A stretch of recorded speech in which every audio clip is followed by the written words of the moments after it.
To the family, my colleagues, the members of our great Capitol Police Force. Capitol Police officers are approached by hundreds of lost tourists a day. If you were one of the lucky ones, you'd bump into Officer Billy Evans. "Excuse me," they'd say. "Can I ask a question?" Billy would flash his wide smile, eyes full of mirth, and say, "But you already did."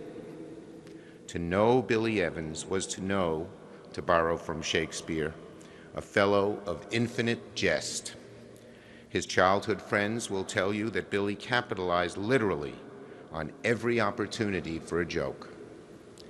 His college crew, as he called them, would add that he could be a prankster.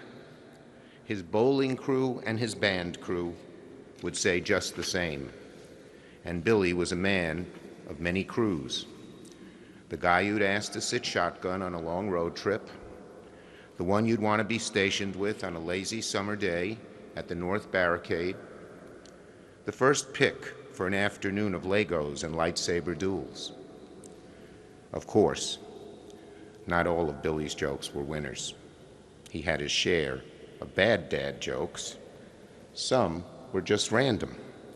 If a fellow officer asked Billy what he was up to, he'd be liable to reply, "Just thinking about my ideal weight if I was 8 feet tall." A fellow of infinite jest, who wrung joy and laughter out of life's smallest moments. Returning to that lost tourist for a moment, of course, Officer Evans wouldn't leave the poor guy hanging. "Now let me ask you a question," he'd say. "How can I help?"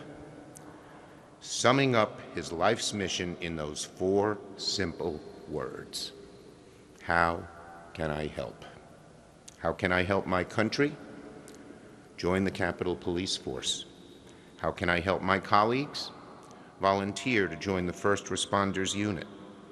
And on an unseasonably cold day in early April, that innate impulse to ask, "How can I help?" had Billy running towards danger. A reflex, as natural and as automatic as breath, to put the safety and happiness of others before his own. We are all shocked by the senselessness of this loss. To his sister Julie, his mother Janice, who I was able to speak with last week, to Shannon, my heart breaks for you. It does. To Billy's beloved children, Logan, Abigail, I want you to know that we are forever indebted to your dad. We will remember his sacrifice and your sacrifice forever.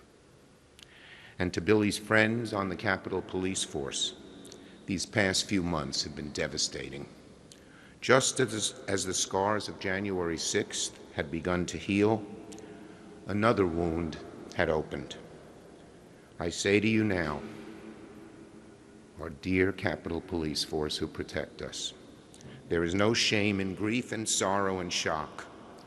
We grieve with you. We feel that shock and sorrow with you.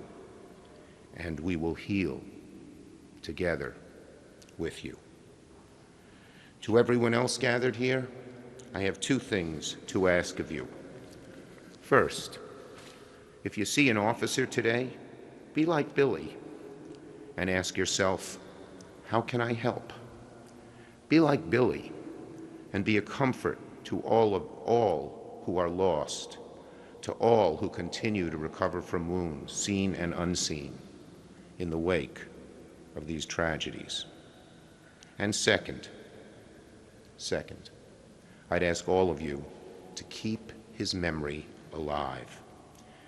In the Jewish faith, we say, may their memory be a blessing.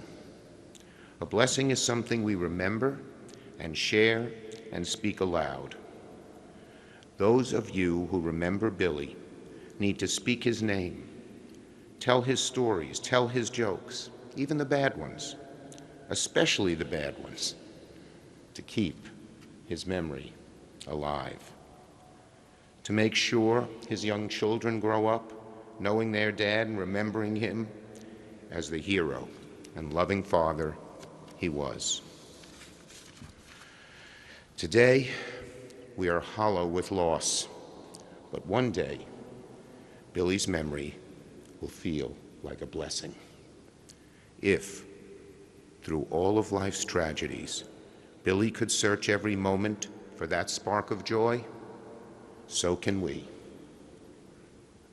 Rest in peace, William.